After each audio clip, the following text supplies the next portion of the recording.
moto vlog style video today. So we're just gonna go riding and we're gonna head downtown just to ride around.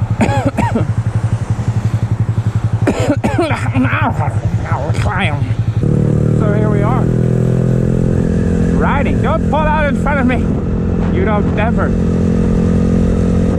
do it. There's always a bunch of accidents right here. You can see on the road right there, like people always like, ow. So yeah, we're out here in beautiful Greenville. You guys never rode in Greenville? It's crazy. The traffic here is, especially certain times of day, it's really bad. But just keep your head on a swivel. Be aware what time of day it is. Like if it's rush hour, you don't want to go out on your bike unless you have to. So yeah, I don't usually do this, just ride around and talk or whatever, but it's been a while since I've been out on the bike and just like went and rode somewhere just for the hell of it. I usually just get out on the bike and like haul ass to the lot or wherever I'm doing wheelies at, and just to practice. Definitely have something that is weighing on my mind. I recently lost my job and it was some bullshit. So yeah, I know, you know, my channel, I'm really trying to gear it toward people in recovery, because that's a big part of my story, but you know, it's for anybody who needs it. So yeah, I recently got let go from my job, and it's kind of messed up how they did it. You know, I was doing really well there. I just came back from my ankle injury when I got that job, so I just took the first place that called, and it ended up being a pretty legit spot. So yeah, I'm just coming back from the ankle injury. You know, that had me down. Couldn't walk for 4 months, and was pretty mentally stressful. Just the anxiety of not having a job and worry about not having a place to live anymore, and just crazy, you know. So I just got over all that, and I got this job, and I, you know, quite literally had just got back on my feet, and this place was talking about hiring me on full-time. I was working through a temp agency, and this company literally put me through the whole process: drug screen, background check, everything. I called the HR lady, and she said that I was good, looked like everything checked out. And then the next day, she calls me. So keep in mind, you know, I have a past. I have a bad past. I have a bad record. It's not absolutely terrible, but it's bad. You know, I was in active addiction for 17 years. And so I did a lot of stupid stuff during that time, and now today even some of it still follows me. So, you know, HR with this job was going through the process, and they pulled my background and said that I had a theft charge. It was just a shoplifting, $2,000 or less from 2016. And she said that now that they have this information, that I can no longer work there. Ah! What up? That's my boy TK out here on the Ducati, just creeping up on people. It's crazy. It's an accident I even took this way. I was trying to go the other way, man, but yeah, just making a little vlog. Where are you going? I had to. Yeah, I'm just riding. He said, I'm just riding. Alright, so yeah. Pick the guy up, you know. So we're gonna ride with him. You know, I ain't gonna be able to hang with the damn Ducati, but we'll try.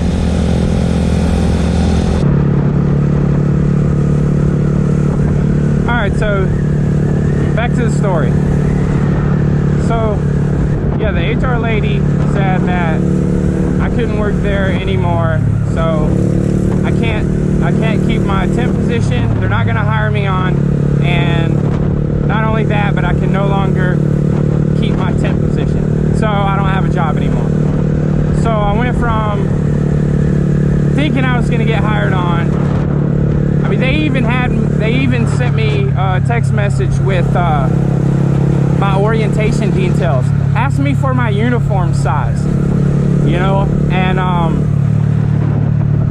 then they called me and tell me that I don't have a job anymore. So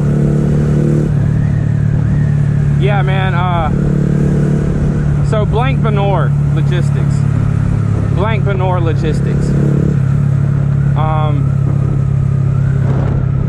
And the stupid company tree that they came up on. Terrible company. So bad.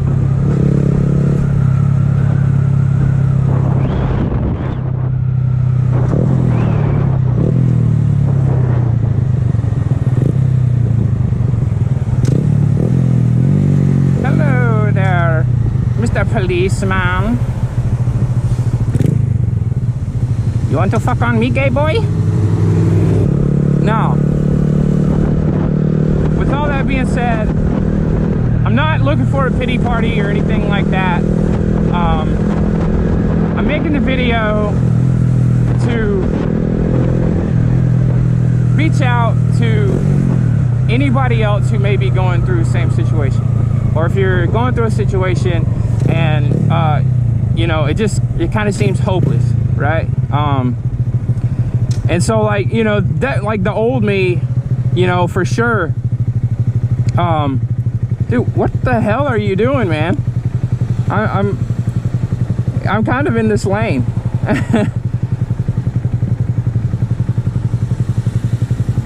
You can't. I'm pretty sure.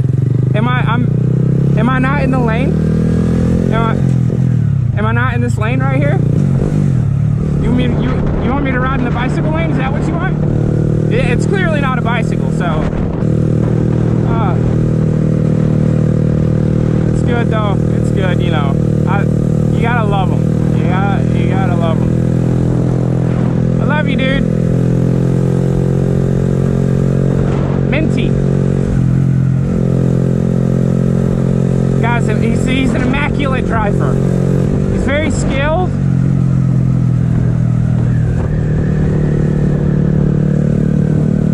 I'm sure he's probably never been in an accident his whole life. So anybody who's going through something like that, especially guys in recovery, I'm not gonna lie, like, when something like that happens, the thought of relapse, it crosses my mind, like, just for a split second, you know, just because my brain, from being an active addiction for so long, my brain is like hardwired that to, like, any super stressful situation like that, or like the solution that it goes to is to use, to get high or to drink some alcohol or whatever I can do to mask the pain, whatever I can do to not feel that hopeless feeling in my heart, that's anxiety ridden, just super hairy, uncomfortable feeling. It's an ambulance. Somebody call the ambulance. Greenville's finest. Thank you guys for what you do. I don't see how you do it, especially out here. Those things run non-stop. And if you can't tell, like I said earlier, the traffic out here is pretty crazy. People do not know how to drive, but they do anyway. I don't see how some of these people have license. real crazy. You know, they'll just hand those things out to anybody. And the police, they don't care. This guy, just chilling. Well, okay, maybe I take it back. Maybe the cops do care. I'm just kidding. I know they do. Oh! And, yeah, so when I was a kid, we used to come down here. We didn't come down here often, but I remember when we did, every time we came down here, there would be something new. Something new that wasn't here before, something more pretty, something more expensive. They just put it up. White Honda, don't hit me. Ah! Hey, girl. And I'll tell you right now, there are a lot of beautiful women down here. There is no shortage of all the hot mamas here in downtown Greenville. Like these two buildings. They recently just put these two giant buildings up right here in the last year. Like neither one of these were even here. And now you got Deca, AC Hotels, Marriott. I think, well, look, I think there's 3. And this one is Bank of America. Yeah. It's big. And they did all that in like a year. All right, so just got off the phone with TK, the guy that we just seen on the Ducati. He wants to ride a little bit, so we're gonna go meet up with him. Plus my vape died, so I need to go back to the apartment to charge it. But yeah, my old instinct to responding to a situation like this would have been just to use, or I mean, I would have just self-destructed until I hit rock bottom. But that's not the answer. Don't do that. Yeah, definitely. You know, your first defense against those kind of situations, those stressful situations, and those super negative feelings. Your first defense is to simply not to use. Just do not use it. It's simple. I know it's hard, but that's just going to be your first line of defense. So simply just do not use. And then once you've established that mindset, like, okay, I'm not going to use over this, like no matter what, then you can give once your brain kind of detoxes from that initial shock of that, whatever caused that feeling, whatever caused that anxiety. Once that's kind of settled down after, you know, maybe a day or two, because like for the first day, all I did was lay around and kind of just sleep and eat.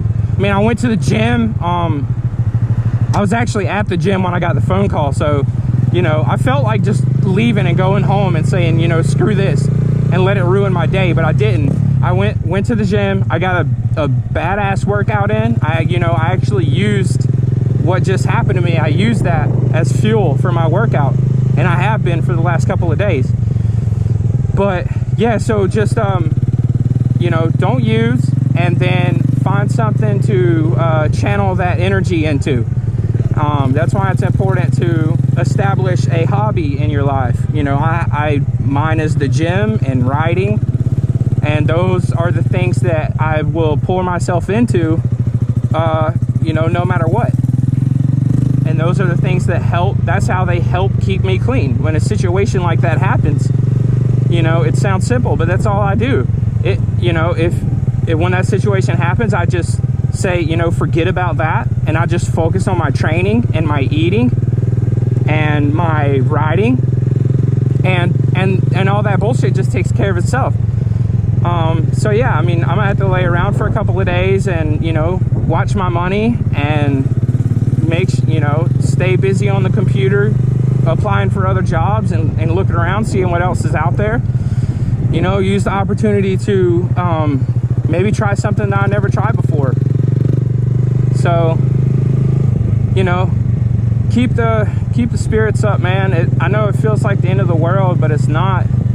You know, you'll come back, you know, better and stronger. And you know, this situation was a little bit easier for me to handle because, you know, I didn't do anything wrong per se. You know, it's just my past that still follows me around, and that's something you're gonna have to deal with if you're in recovery. You know, here I am over 4 years clean now, and my past still following me around. It's still impacting me in a negative way.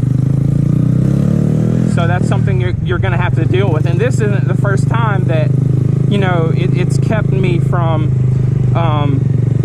progressing in my life. It's not the first time that it has enabled me to do something more positive. It's stopped me dead in my tracks and impacted me in a negative way. It's definitely not the first time that I've gone through this type of thing. Oh, that's a nice, what is that? Is that one of those KTMs? I'm gonna turn around and look at that thing. So I hope this helps if you're going through something like this, or maybe you do go through something like this. I hope you don't, but it's one of those things, like, it kind of happens to everybody, you know. It might not be this exact situation, but, you know, something unfortunate is gonna happen. It's not really if, but when. The KTM adventure, very adventurous. Sick. 1090, the 1090R, got that dope kickstand shoe thing on it. The bags, sick fairings, enduro life. Heck yeah, that's cool windscreen. I like the front of that. That's dope. Those are really nice bikes though, I know they are. The seat, look at that seat. That thing looks so comfortable. I bet you could ride that thing to California and back. Not even think about it. Oh, he's got the USB fully loaded. The handlebar guards, hand guards, sick.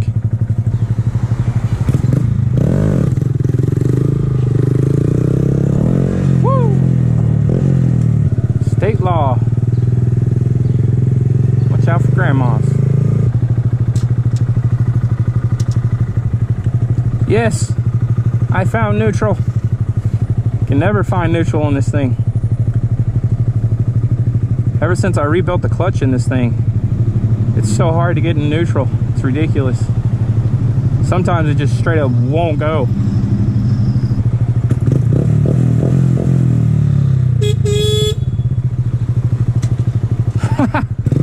See, people in Greenville, man, kills me. They ain't care. It's like 80 degrees. It's not blistering hot. A little overcast. It's my shit.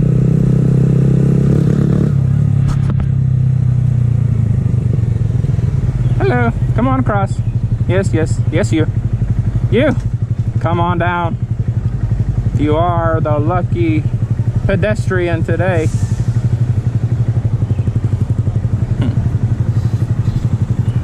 Wonder if she likes wheelies.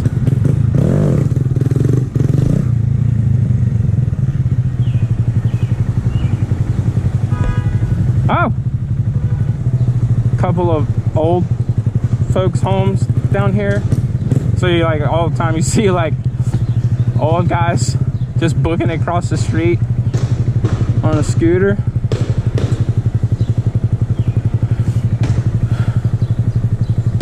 The heck is going on in there?